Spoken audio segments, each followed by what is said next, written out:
Эми мунун карама каршылыгы эмне? Ширк. Аллахка шерик кошуу. Исламдагы эң чоң күнөө. Таухид жүрөктү тазалоонун эң башкы негизи болгондон кийин ширк болсо жүрөктү булгай турган эң чоң негиз болот да.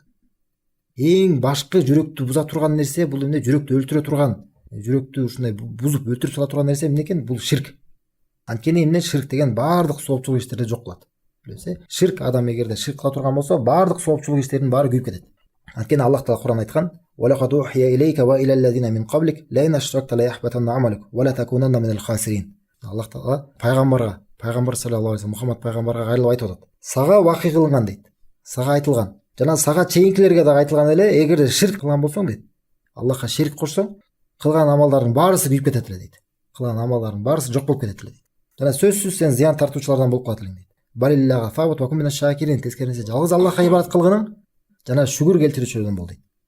Эми бул башка аятта дагы Аллах Таала 18 пайгамбардын атын атап өткөн соң айтат: "Ва ла вашраку ла хабута манхум ма кану ямалун." Эгерде алар ширк кылганда дейт, алардын кылган амалдардын баарысы күйүп кетет эле дейт. Аллах Таала кимге айтып жатат? Аллахтын элчиси пайгамбарга Мухаммадка саллаллаху алейхи вассалам ага айтып атат. Жана башка пайгамбарларга да айтылган дейт. Жана башка аятта 18 пайгамбардын атын атап өтүп айтып атат. Алар ширк кылышса, же пайгамбар салам айтат: "Же сен ширк кылсаң, кылган ибадаттарың баары күйүп кетет эле" дейт да. Эми кандай гана ибадаттары бар эле да алардынчы? Кандай гана көптөгөн соопчулук иштери бар эле? Канча адамдардын исламга келишине себепкер болушкан. Ушу дават кылып жүрүп, ислам жеткизип жүрүп, Аллах Таала адамдарды чакырып жүрүп, кандай гана кыйынчылыктарды өткөрүшкөн. Ошол соопчулук иштердин баарысында эмне дейт? Ошонун баарысына карабай дагы Аллах Таала ширк кылсаң баарысы күйүп кетет эле дейт да, субханалла. Эчтеке пайда болбот элең дейт. Эми биз өзүбүз үчүн эмнени айтабыз анда? Эгерде Аллах Таала пайгамбарларга ушинтип айтып аткандан кийин мындай мисал келтиребиз да. Мисалы элестетсеңер, бир адам 80 жыл жашады деп коелу, 60 жыл жашады деп коелу. Өмүр бою намаз окуп жүрдү. Өмүр бою 5 мал намазды жамаат менен калтырбай окуп жүрдү. Эртең менен туруп суукта дарат алып, барып кыйналып дарат алып жүрдү. Дарат алып намазга барып жүрдү, алыс болсо дагы мечитке. Жамаат менен анан кыйналып орозого кармап жүрдү, орозолорун калтырбай. Нафил ибадаттар да бар мүмкүн. Нафил орозолор өзүнүн муктаждыгына карабай башкаларга садака берип жүрдү. Туганчылык мамилелерди бекемдеп жүрдү. Кандай гана соопчулук иштери бар. Бирок ошолор менен бирге ширк кылып жүрдү. Ошолор менен бирге Аллахка шерик келтирип жүрдү да. Эмне болот? Ошо кылган ибадаттардын баарысы күйүп кетет да. Кыяматта барганда, Аллах Таалага барып жолукканда, ошол ибадаттардын эң муктаж болуп турган ошол абалда эч бир пайда албай калат да ибадаттардан, субханалла. Аллах Таала баарыбызды алыс кылган болсун, субханалла. Кандай гана чоң жоготуу да. Жана бул күнөө эң чоң күнөө, биздин ислам динибизде эң чоң күнөө. Ибн Масудтан келген хадисте Ибн Масуд пайгамбар саллаллаху алейхи вассалам сураганда: "Аю замби азам индаллах?" Аллахтын алдында болгон эң чоң күнөө кайсы дегенде айткан пайгамбар саллаллаху алейхи вассалам: "Антажаля лиллахи ниддан ва хуа халакака" дейт. Аллах сени жаратып турса, сен ага башка бирөөнү теңдеш кылганың деген да. Аллах сени жараткан болсо, сен башка бирөөнү ага теңдеш кылганың. Субханалла. Ушул эң чоң күнөө деп айткан. Исламда биз динибизде адамдардан сурайсың да. Эң чоң күнөө эмне десең, эмне дейт? Арак ичүү дейт, киши өлтүрүү дейт, ата энеге баш жебей коюу дейт. Башка нерселер дейт. Ширкти эч ким эстебейт да, субханалла.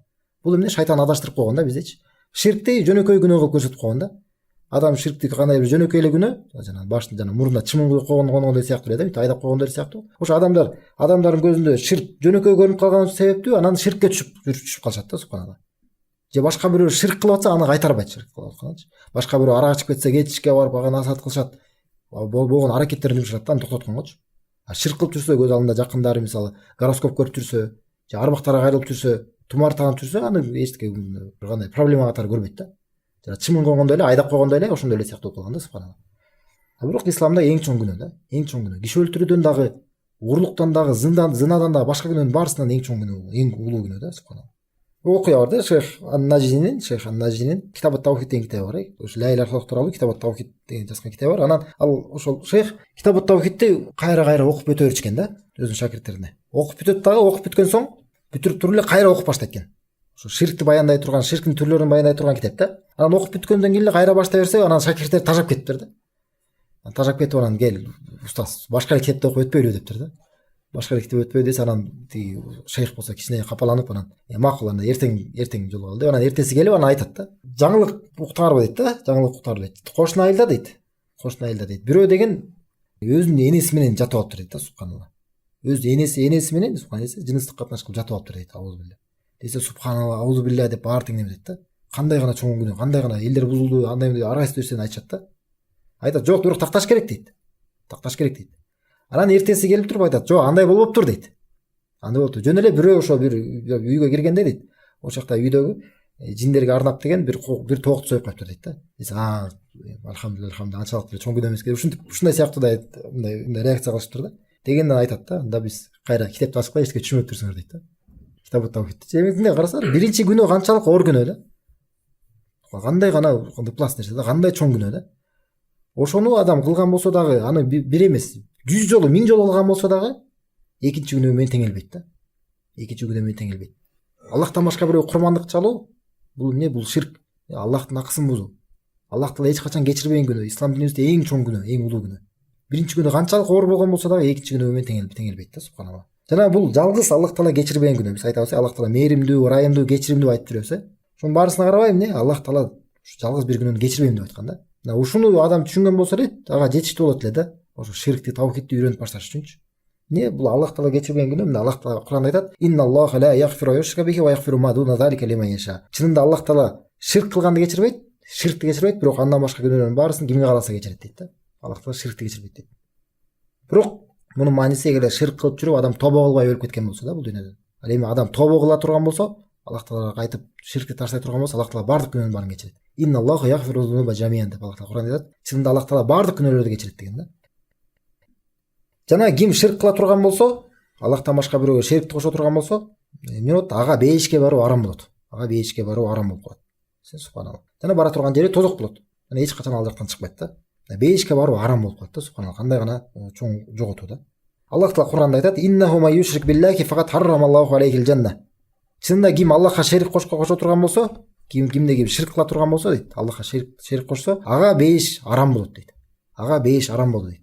Ва уннар, жана анын бара турган жери тозок дейт. Жана анын бара турган жери от болот дейт. Ва ма лизалимина мин ансар, жана андай залымдарга эч кандай жардамчылар болбойт дейт. Демек, качан эгерде адам таухидти иш жүзүнө ашыра турган болсо, ошол аркылуу толук жүрөгүн тазалай алат. Толук өзүнүн напсисин, жана жүрөгүн ошол таухидти иш жүзүнө ашыруу менен болот да. Жана ким эгерде ширктен толук алыс болуп таухидти иш жүзүнө ашыра турган болсо, ал адам туура жолдо болот. Толук хидаятты табат. Жана аманчылыкта болот. Тынчтыкта жана аманчылыкта болот да. Туура жол бул дүйнөдө да болот, аркы дүйнөдө да туура жол болот. Аманчылык, тынчтыкта бул дүйнөдө болот, аркы дүйнөдө да аманчылыкта болот. Бул дүйнөдө туура жолдо деген бул дүйнөдө туура динде, исламда жүрө алат да, таухидтин негизинде. Аркы дүйнөдө туура жолдо деген мааниси бейишке туура жол болот агачы. Бейишке баруусу жеңил болот.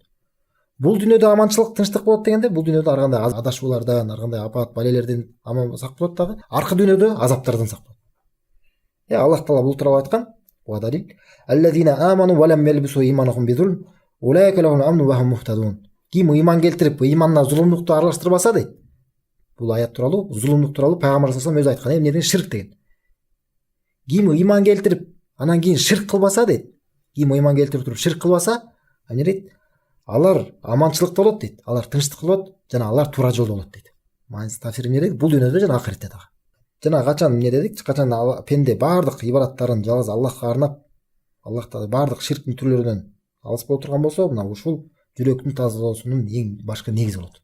Эң башкы негизи болот. Анткени мына жүрөктү буза турган эң башкы нерседен алыс болгон болот да. Качан адам кайбыр ширк иштерине түшүп кала турган болсо, ширктин түрлөрүнө, анда ошол аркылуу эмне болот? Ошол жүрөгүн булгап салган болот да. Напсисин булгап салган болот. Демек эмне экен? Адамдын жүрөгү таза болбойт качан адам таухидти карманбаса. Жүрөктү тазалоо бул эмне аркылуу? Бир гана таухидти кармануу менен. Жана адамдар айтып жүрөт, "Менин жүрөгүм таза" дейт. Адам эгер жүрөгү таза болбосо, эмне кылыш керек? Эң биринчи ирет таухидти карманыш керек. Эң биринчи ирет ширктен алыс болуш керек да. Аллах Тааланы ибадатта жалгыздоо менен, жана бардык амалдарда Аллах Таалага ардаган амалдарында ихластуулук менен. Ошол аркылуу анан таухидти карманып, анан адам жүрөгү таза болот. Анткени Аллах Таала Кур'ан айткан: "Аля иллахи динул халис." Чыныгы, калыс дин жалгыз гана Аллахка таандык деген да. Жалгыз Аллахка таандык. Бардык ширктин түрлөрүнөн, ширктен жана анын бардык түрлөрүнөн, ага алып бара турган бардык жолдордон адам алыс болуу менен гана жүрөгүн тазалай алат да.